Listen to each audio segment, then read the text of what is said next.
ना के मालिक मालकिन कहो नहीं करके दिखलाओ, जो राजपाट हमारा खो गया है। अरे जो राजपाट हमारा खो गया है, अब तो उसको हासिल करके दिखलाओ, ओ गोंडवाना के मालिक मालकिनों। लेकिन आज वर्तमान की स्थिति ऐसी है कि हमारे मालिक मालकिनों को भिखारी बना दिया है। अरे बदलो ऐसी सत्ता शासन, अरे बदलो ऐसी सत्ता शासन जो हमारे अधिकार को छीनती हो। अरे विकास के नाम से जल जंगल जमीन को उजाड़ कर कहती हो। ऐसे लोगों के सामने सीना खोल के दड़ जाओ, दादा हीरा सिंह मरकाम आपको कह रहे हैं। अरे अब तो समझो अपनी ताकत, अपनी वसीहत को तुम बचा लो, दादा हीरा सिंह मरकाम कह रहे हैं। अरे ए गोंडवाना के मालिक मालिकिनों, अरे अपने आप को गरीब मत समझो, अपने आप को पिछड़ा मत समझो। आपके पुरखों ने यहाँ पे शासन तो किया है, अब तो अपने मान मर्यादा और सम्मान को तुम बचाओ, दादा हीरा सिंह मरकाम आपको कह रहे थे कि नहीं? तो दादा हीरा सिंह मरकाम ने आपको बताया कि हमेशा हम जो है जय राम राम राम बोलते थे। अब क्या बोलते हैं गर्व से? जय सेवा जय जोहार बोलते हैं कि नहीं? और जिस पीले गमछे को कोई नहीं जानता था, आज केंद्र की सरकार हो चाहे राज्य की सरकार हो, इस पीले गमछे को लेकर ही आदिवासियों के बीच में आती है कि नहीं? तो आप लोगों की ताकत है, आप लोगों की एकता है। और मुझे मालूम है कि जिसके डीएनए में राजा महाराजाओं का खून रहा हो, महान क्रांतिकारियों का खून रहा हो, उसको ज्यादा दिन तक कोई भी चूतिया और बेवकूफ नहीं बना सकता, कोई भी उनको ज्यादा दिन तक मूर्ख नहीं बना सकता। जब उनको सच्चाई पता चलेगी तो तुरंत अपने घर से बाहर निकल कर आकर उसके सामने खड़ा हो जाएगा, और वो आपने करके दिखाए कि नहीं? लेकिन हर एक चीज को समझने के लिए आपको बहुत जो है जागरूकता की आवश्यकता पड़ेगी। इसीलिए जो है आपको मैं आपके बीच में कुछ चीजें बताना चाहता हूं। पहले क्योंकि आर्थिक सेमिनार है तो मैं आर्थिक स्थिति को मजबूत करने के लिए पहले अपनी बात को रखूंगा, ठीक है? बोलते हैं कि हमको व्यापार करना नहीं आता, बोलते हैं कि नहीं? दूसरा चीज क्या बोलते हैं? कि हमको जो है खेती करना नहीं आता। तीसरा चीज क्या बोलते हैं? कि हम अपनी जो है जमीन को जो है सही तरीके से उर्वरकता बदलने में नहीं आता, है ना? जबकि ये वही आदिवासी समाज है जिसने सुई से लेकर सावर बनाना सिखाया, जिसने खेती के औजार से लेकर जो है उद्योग स्थापित करना सिखाया। आज उसको ही सामने ही खड़े होकर बोलते हैं कि आपको खेती करना नहीं आता। जो इस प्रकृति को किस तरह से सजो के रखना है और प्रकृति आने वाले परिवार को, आने वाली पीढ़ी को कैसे हस्तांतरित होगी, उस आधार में खेती करने वाले जो आदिवासी समाज है हमारे, एसटी, एससी, ओबीसी, जो अपने आप को अलग अलग बोलने लगे हैं। कई बोलते हैं कि हम हिंदू हैं, कई बोलते हैं कि हम कुछ हैं। लेकिन आप जो चीज मैंने बताया, जिसकी यहाँ पे जमीन है, जो पुरखोनी जमीन हस्तांतरित हो रही है, तो वो इस देश का आदिवासी, इस देश का मालिक है, और उसने इस देश में हर व्यक्ति को सिखाया है कि नहीं? लेकिन आज आधुनिकता की दौर में हम पीछे हो गए। आज बोलते हैं कि इजराइल टेक्नोलॉजी, डिप टेक्नोलॉजी। कौन सी technology? Drip irrigation. Drip irrigation सबसे पहले किसने लेके आया मालूम है आपको? इजराइल की टेक्नोलॉजी है ना, यू नो दैट। कोई पढ़े लिखे हमारे साथी हैं तो उनको मालूम होगा कि इजराइल की टेक्नोलॉजी है। ये इजराइल की टेक्नोलॉजी नहीं है जो आप देख रहे हैं घर के बाहर में, जिसको शिवलिंग बोलते हैं, शंकर जी बोलते कि नहीं? वो हमारे दाऊ दाई की शक्ति का प्रतीक है, और उसके ऊपर में एक तो घड़ा रखते हैं और एक तो ऐसे लगा देते हैं, tip tip tip tip tip करके जो है पानी टपकता है।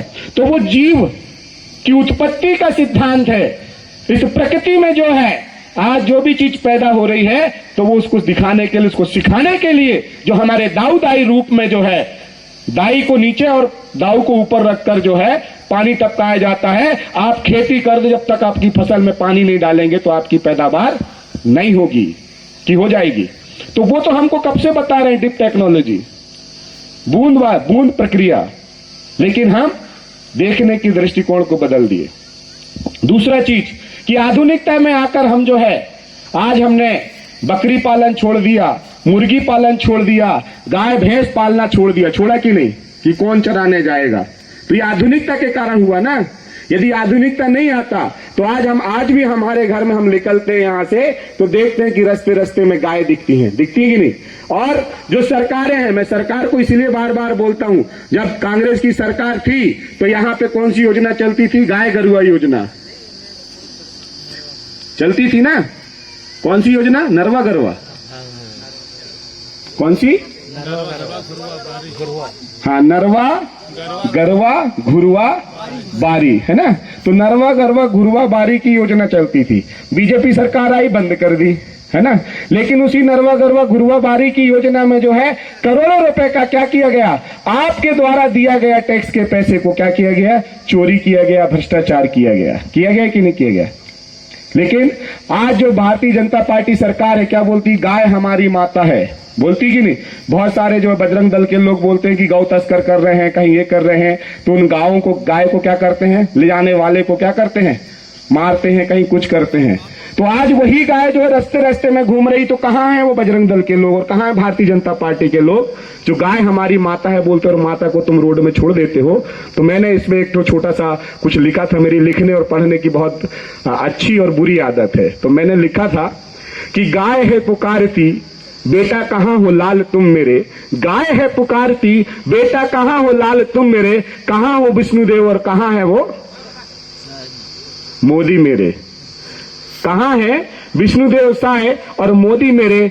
मैं तो बसों और ट्रकों के नीचे कुचली जा रही हूं, मैं तो बसों और ट्रकों के नीचे कुचली जा रही हूं। क्यों मेरे नाम से जो है आदिवासियों को परेशान किया जा रहा है? क्यों मेरे नाम से जो है आदिवासियों को परेशान किया जा रहा है? गाय है पुकारती, अब आ जाओ गांव की ओर। गाय है पुकारती, अब आ जाओ गांव की ओर। ए बीजेपी वाले, भ्रष्टाचार बंद करके जरा सुधार लो अपने जल जंगल जमीन की ओर।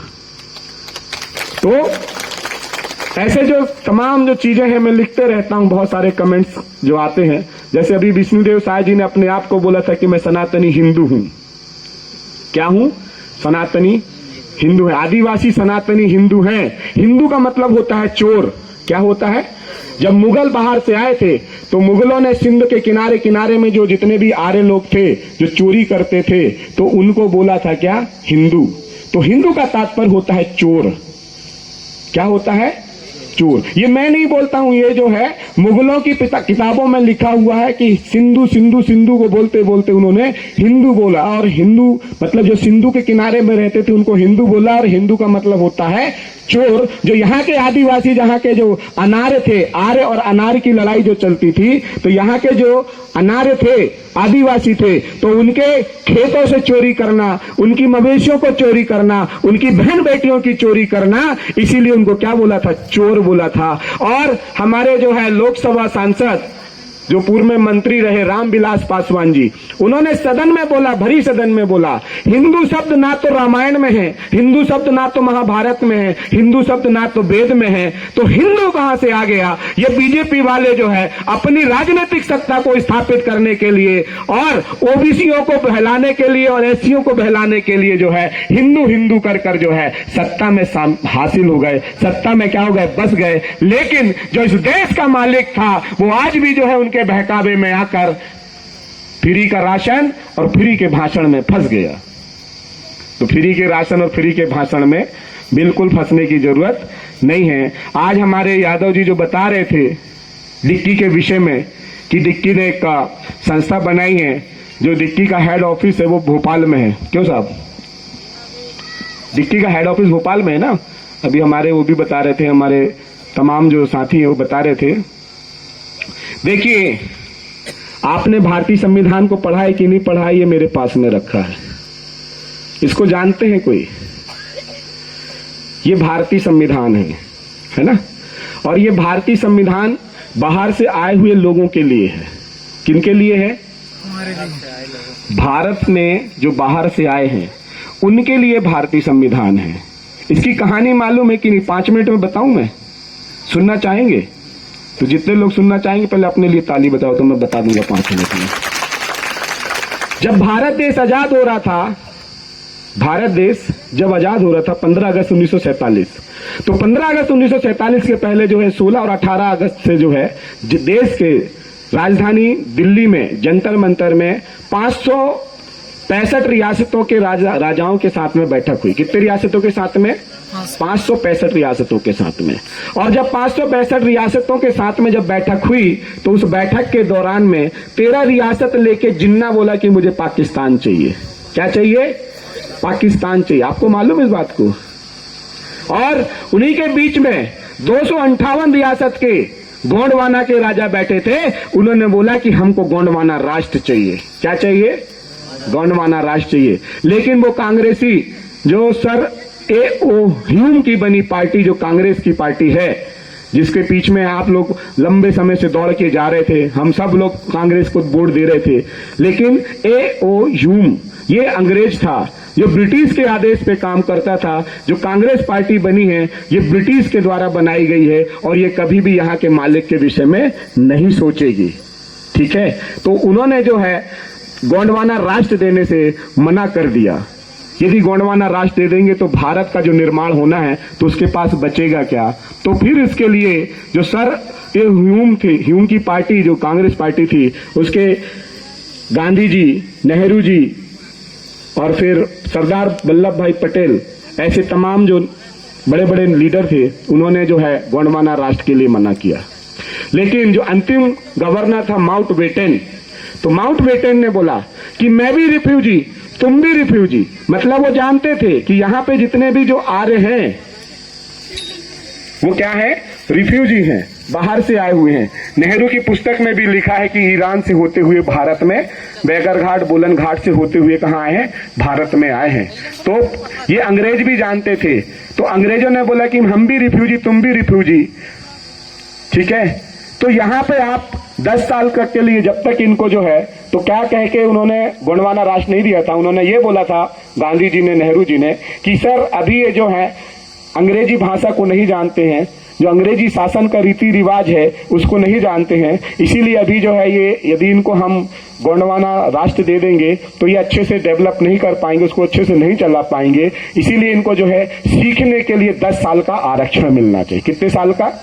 10 साल का आरक्षण मिलना चाहिए। जिस दिन यहाँ के लोग 50% से 75% लोग शिक्षित हो जाएंगे, इस लोकतंत्र को समझ लेंगे, इस आर्थिक नीति को समझ लेंगे, राजनीतिक नीति को समझ लेंगे, सामाजिक नीति को समझ लेंगे, तब से लोग हमारे आजाद हो जाएंगे और अपना भारत लेके अपना राष्ट्र बना लेंगे।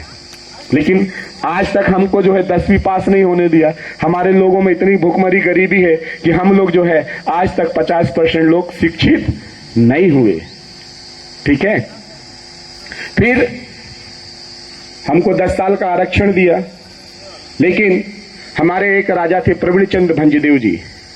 प्रवीण चंद्र भंजदेव जी ने अपना जो रियासत थी उसको भारत में विलय नहीं किया और उन्होंने जब विधानसभा जीत के गए तो गोंडवाना राज्य की मांग की थी। यदि राष्ट्र नहीं देते तो गोंडवाना राज्य दे दो।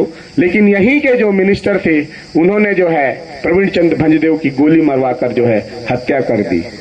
हत्या की कि नहीं? और एक और सांसद हुए, कहां से? गढ़चिरौली, आपका चंद्रपुर क्षेत्र से एक सांसद हुए हमारे। उन्होंने सांसद बना और गोंडवाना राज्य की मांग की और 2 से 3 दिन में जो है इस्तीफा दे दिया। ठीक है?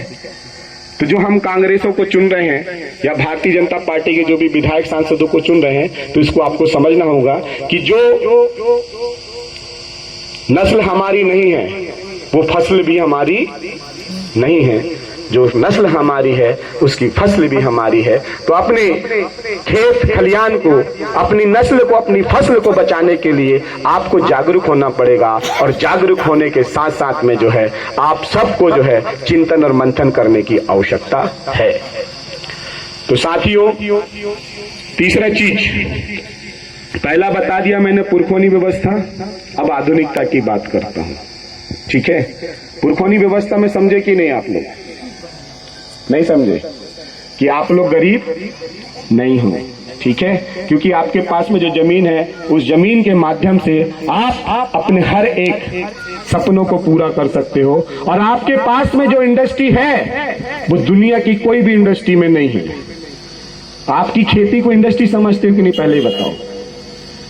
कितने लोग अपनी खेती को इंडस्ट्री समझते हैं? एक दो, बाकी लोग नहीं समझते। अभी समझने लगोगे। देखो, यदि कोई भी फैक्ट्री है, उस फैक्ट्री में यदि हम गेहूं डालेंगे तो उसका आटा निकलेगा। तो हमने 5 किलो गेहूं डाला तो 5 किलो ही आटा निकलेगा कि नहीं निकलेगा? कम निकलेगा। यदि 5 किलो गेहूं डालेंगे तो हमको 4.5 किलो ही आटा मिलेगा। आधा किलो आटा उस पर वेस्टेज चला जाएगा, चिपक जाएगा, कुछ हो जाएगा। ठीक है, लेकिन आप डालोगे 5 किलो गेहूं जो है खेती में डालोगे तो आपकी 5 किलो गेहूं जो है 2 से 3 बोरा बन के आपको मिल जाएगी। मिलेगी कि नहीं?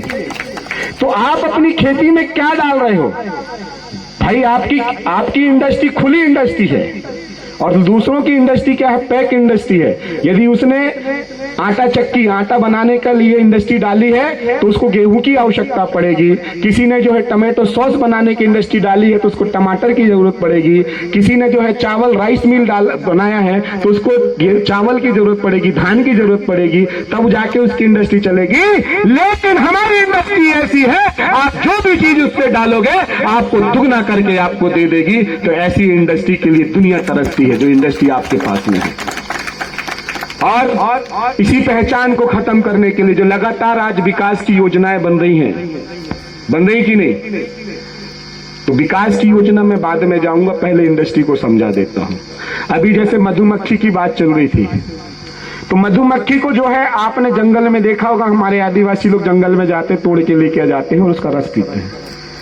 लेकिन मधुमक्खी जो है परागण का काम करती है, जो नर शक्ति और मादा शक्ति होती है। हर एक चीज में ये दुनिया 2 तरह की प्रकृति है। कितने तरह की प्रकृति होती है? 2 तरह की प्रकृति होती है। एक होती है नर प्रकृति और दूसरी होती है मादा प्रकृति। चाहे आप मानव जीवन में आ जाओ, चाहे आप जानवरों में देख लो, चाहे आप पेड़ पौधे में देख लो, चाहे आप जलीय जीव में देख लो, दुनिया में 2 ही प्रकृति हैं। और ये विश्व की शक्ति है, जिसको हमारे जो पुनेमाचार्य हैं दादा मोतीराम कंगाली जी, उन्होंने बोला ऊना और पूना। और उससे पहले भी हमारे जो पहांदी पारी कुपार लिंगो हुए हैं जिन्होंने पारी व्यवस्था दी। किसने? पारी व्यवस्था। हीरासू का पाटलीर ने जो है आपको जो है पाटालीर की व्यवस्था दी। और हमारी दाई रायतार जंगों ने आपको जो है जंगो व्यवस्था आपको दी। तो उस जंगो व्यवस्था, पारी व्यवस्था और मुठुआ व्यवस्था को आपको जानने की आवश्यकता होगी। जब तक आप ये तीनों को नहीं जानेंगे।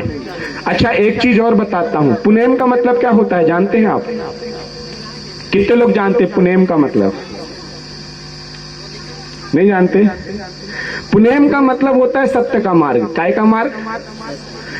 उसके मार्ग से पहले क्या होता है? पुनेम का मतलब होता है साक्षात्कार और सत्य का मार्ग। जब तक आप साक्षात्कार नहीं करेंगे तब तक आपको सत्य का ज्ञान नहीं होगा। तो पुनेम जो है, मुठुआ पुनेम होता है एजुकेशन के लिए। ठीक है, ज्ञान का मार्ग होता है। ज्ञान में जब तक आप चलेंगे नहीं तब तक आप कर्म नहीं कर पाएंगे।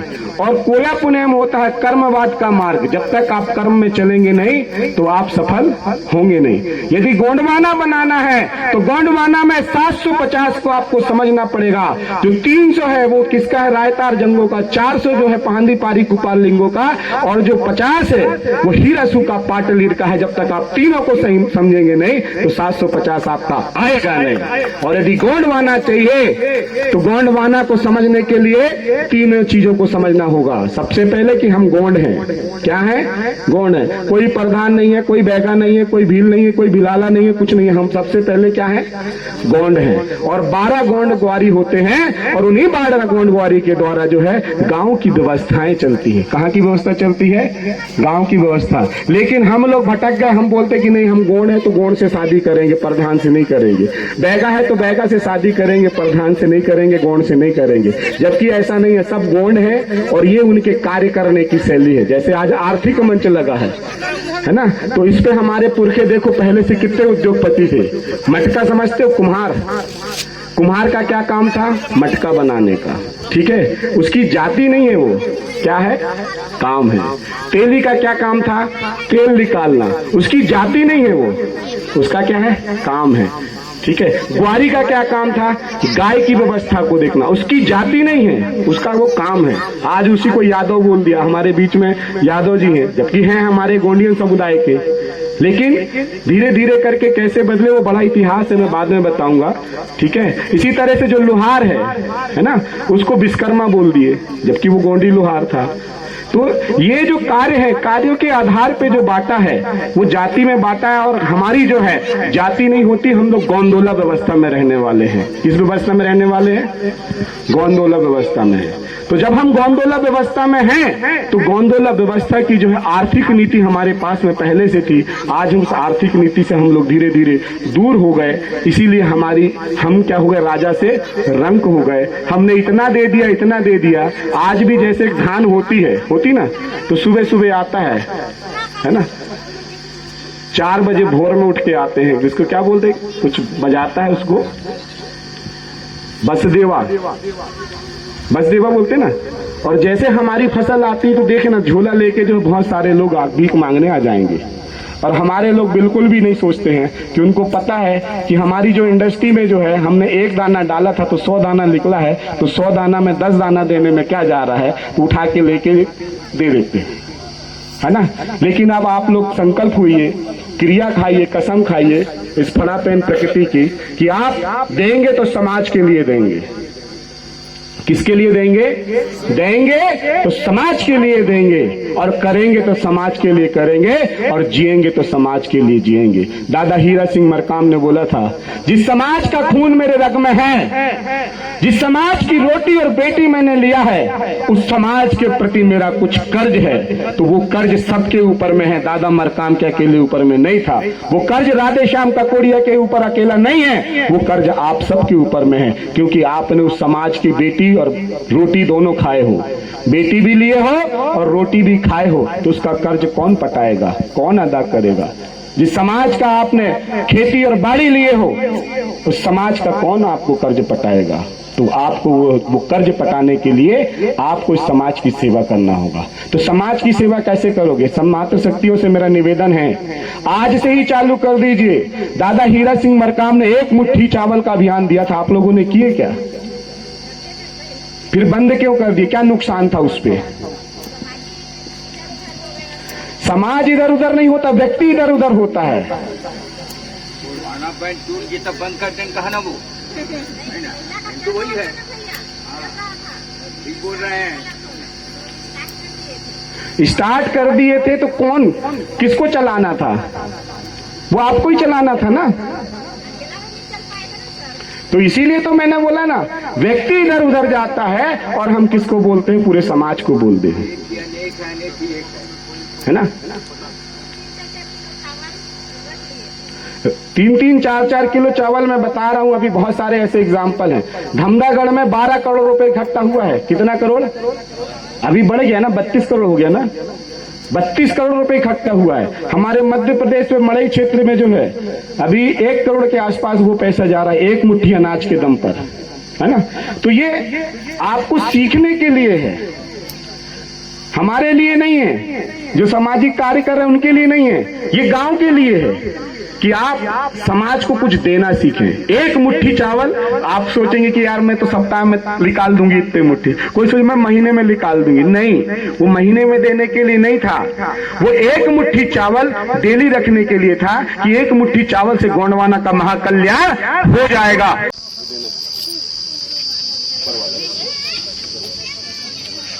आंचल पे लो, आंचल पे,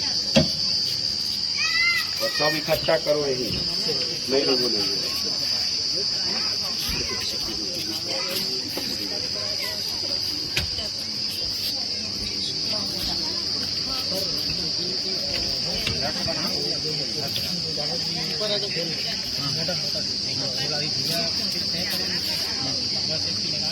खाना बनाने से पहले एक मुट्ठी चावल समाज के लिए देना है आपको, है ना। और 10-10, 20-20 रुपए का राशि खजाते हो, समाज के लिए पैसे इकट्ठा करना है।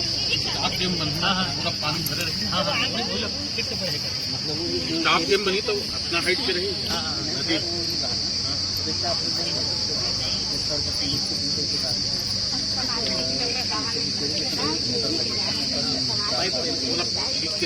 लिख ले, एक आवेदन बना लेना, आवेदन बनाने के लिए बोला सरपंच को जो चाहिए लिख के दे।